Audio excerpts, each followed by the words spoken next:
Hi friends, welcome back to life lesson channel. நம்ம தமிழ்நாட்டில் திருவள்ளூர் பக்கத்தில் பாண்டூர் அப்படின்ற இடத்துல இருக்கிற இந்திரா மெடிக்கல் காலேஜில் செகண்ட் இயர் படிக்கிற ஆசேர் இம்மானுவேல் அப்படின்ற ஒரு ஸ்டூடெண்ட்டு தன்னோட படிக்கிற சக மாணவர்கள், அவரோட சீனியர் மாணவர்களால் ரேக்கிங்ன்ற பேரில் துன்புறுத்தப்பட்டு கொலை செய்யப்பட்டிருக்காரு. இந்த விஷயத்தை பற்றி எந்த மீடியாவுமே பேசலை. தேர்தல் நேரம் அப்படின்றனால எந்த மீடியாவுமே பேசலை. நம்ம இந்த விஷயத்தை குறித்து என்ன நடந்துச்சு, எதனால் அந்த மாணவர் கொலை செய்யப்பட்டாரு அப்படின்னு இந்த வீடியோவில் நம்ம மிக தெளிவாக பார்க்க போகிறோம். ஸோ வாங்க வீடியோக்குள்ளே போகலாம்.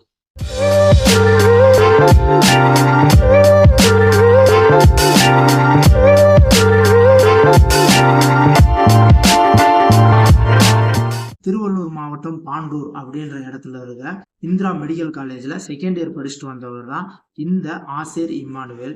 இவர் ரொம்ப அமைதியாகவும் அவர் உண்டு அவர் வேலை உண்டு அப்படின்ற மாதிரியான ஒரு நபராக இருந்திருக்காரு.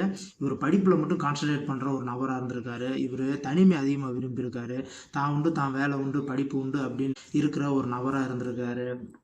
அவர் படிப்பை முடித்தவுடனே அமைதியாக தனியாக ஒரு இடத்துல போய் இருக்கிறது, ப்ரேயர் பண்ணுறது, மற்ற அவர் படிப்பில் கவனம் செலுத்துறது, இந்த மாதிரி வேலைகளை மட்டும் அவர் ஈடுபட்டு வந்திருக்காரு. அதே காலேஜிலே படிக்கிற சீனியர் மாணவர்கள் சிவப்பிரியன் மற்றும் கவின், ரஷீத் மற்றும் புகழ், இந்த 4 பேருமே ரொம்ப அதிகமாக ரேக்கிங் பண்ணியிருக்காங்க. அவங்களுக்கு கீழே வர்ற அந்த ஜூனியர் மாணவர்கள்லாம் மிக அதிகமாக ரேக்கிங் செஞ்சுட்டு இருந்திருக்காங்க. அந்த ரேக்கிங்கில் பல ஸ்டூடெண்ட்டு அவங்க சொல்கிறதெல்லாம் செஞ்சுட்டு நமக்கு எதுக்கு ரொம்ப அவங்க சொல்கிறத செஞ்சுட்டு கேட்டு போயிடுவோமே அப்படின்ற மாதிரி அவங்க கேட்டு போயிருந்திருக்காங்க.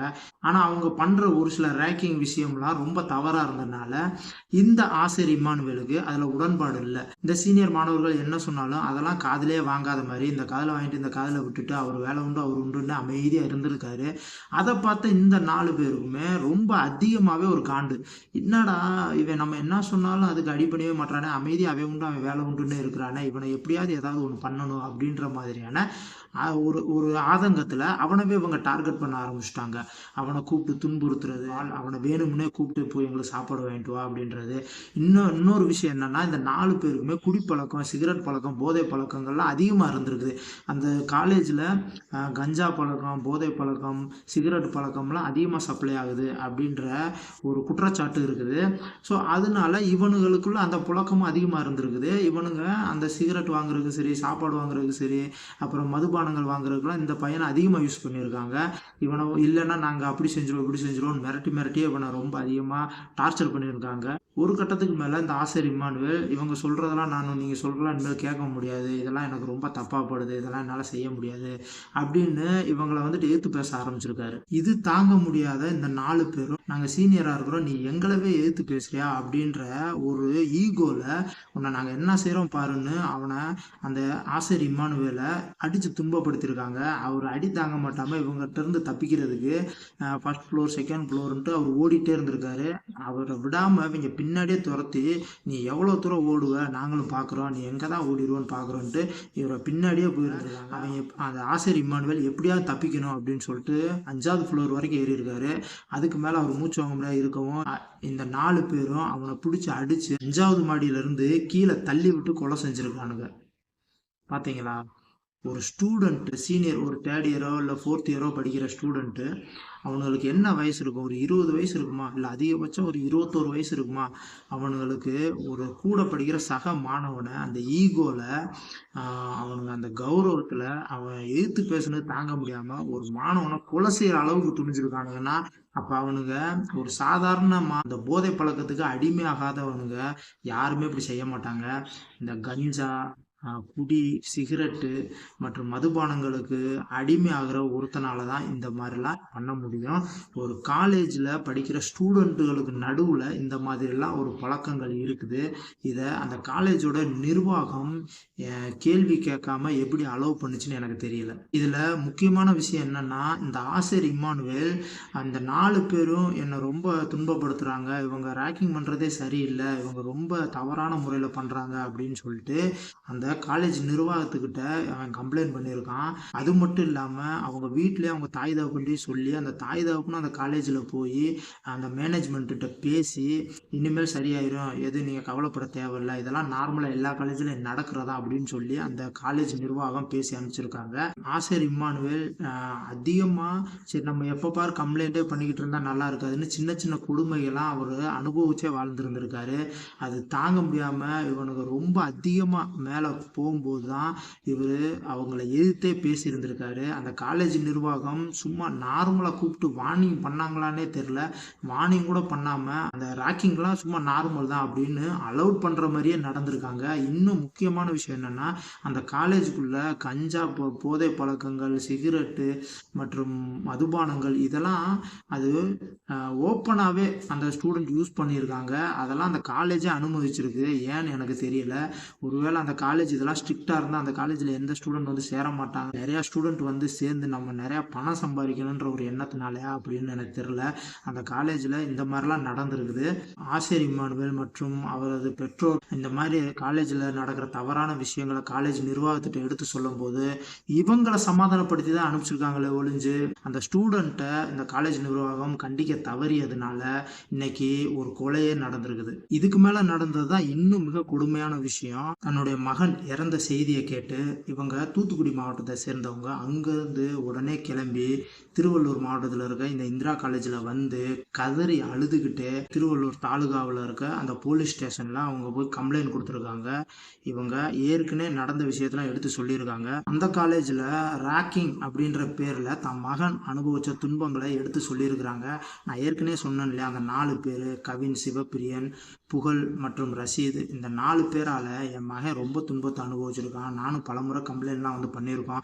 ஆனால் அந்த காலேஜ் நிர்வாகம் இதை ஒரு மேம்போக்காக எடுத்துக்கிட்டு ஒரு சீரியஸாக நினைக்காம இதெல்லாம் நடக்கிறதா ஒரு பிரச்சனை இல்லை, நாங்கள் பார்த்துக்குறோம், நீங்கள் போங்கன்னு எங்களை தான் சமாதானப்படுத்தி அனுப்புனாங்க அப்படின்ற விஷயங்கள்லாம் எடுத்து சொல்லியிருக்காங்க.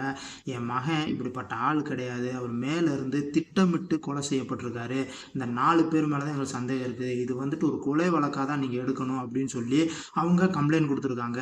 ஆனால் அந்த போலீஸார் அதை கொலை வழக்காக எடுக்காமல் அவங்க இது ஒரு சந்தேகத்துக்குரிய மரணம், இது ஒரு தற்கொலையாக கூட இருக்கலாம் அப்படின்ற மாதிரியா ஒரு சந்தேகத்துக்குரிய மரணமாக தான் அவங்க நாங்கள் பார்க்குறோம் அப்படின்ற மாதிரியான கம்ப்ளைண்ட் ஃபைல் பண்ணியிருக்காங்க.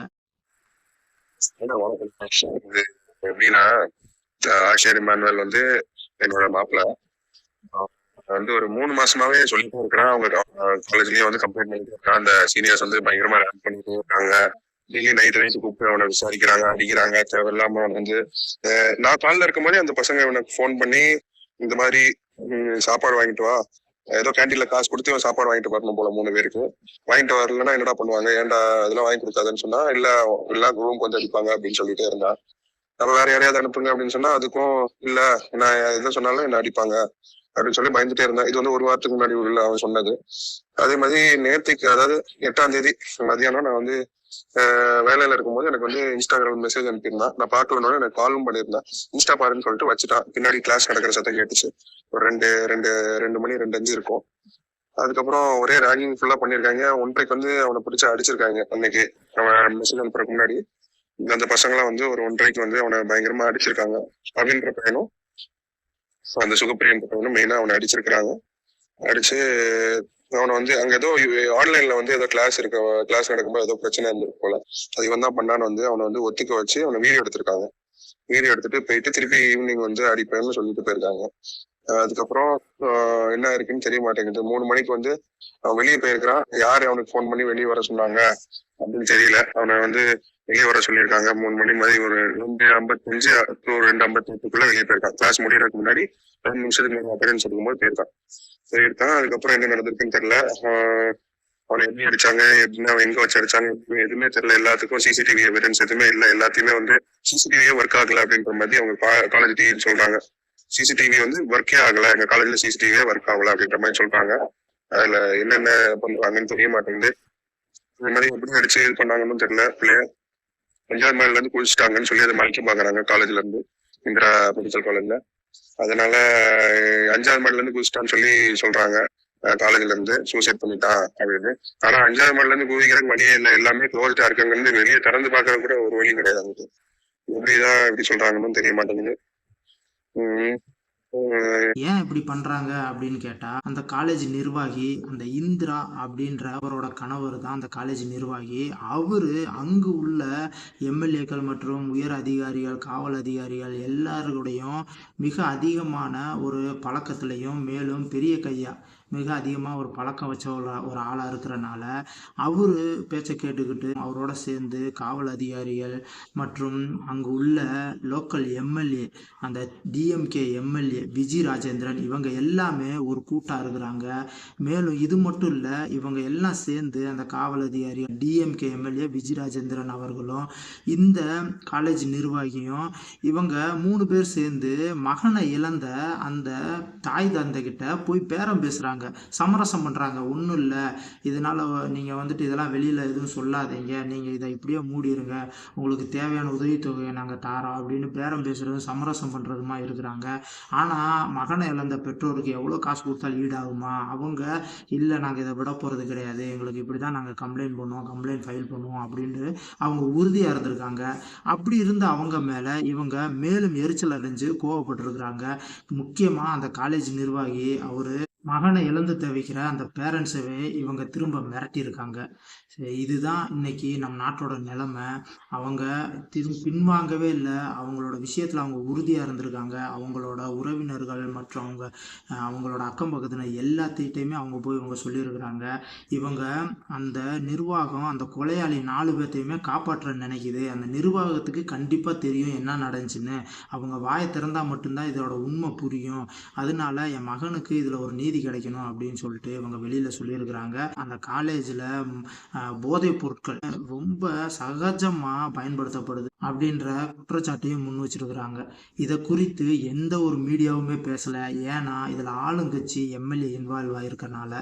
ஸோ இதை குறித்து நான் கண்டிப்பா பேசி ஆகணும் அப்படின்ற ஒரு எண்ணத்துல தான் இதை நான் சொல்றேன். இதை பார்க்குற ஃப்ரெண்ட்ஸ் அனைவரும் பல பேத்துக்கு இந்த வீடியோவை ஷேர் பண்ணுங்க. எப்படியாவது மகனை இழந்து தவிக்கிற அந்த பெற்றோருக்கு ஒரு நல்ல நீதி கிடைக்கணும். முக்கியமா இது போன்ற காலேஜ் நிர்வாகங்களுக்கு சரியான தண்டனை கிடைக்கணும். இது மாதிரியான காலேஜ் நிர்வாகங்கள் இருக்கிறனால தான் பல மாணவர்களோட எதிர்காலமே நாசமா போகுது. மேலும் இந்த மாதிரி குற்றவாளிகளுக்கு துணை போற இந்த எம்எல்ஏக்கள், அரசியல்வாதிகள் இவங்கெல்லாம் இனிமேல் வாழ்க்கையில ஜெயிக்கவே கூடாது அப்படின்ற இது போன்ற பல காரணங்களுக்காக இந்த வீடியோவை பார்த்துக்கிட்டு இருக்க நண்பர்கள் பல மக்களுக்கு ஷேர் பண்ணுங்க அப்படின்றத நான் தாழ்மையோடு கேட்டுக்கிறேன். மீண்டும் உங்களை இது போன்ற அடுத்த வீடியோவில் சந்திக்கிறேன் ஃப்ரெண்ட்ஸ். நன்றி, வணக்கம்.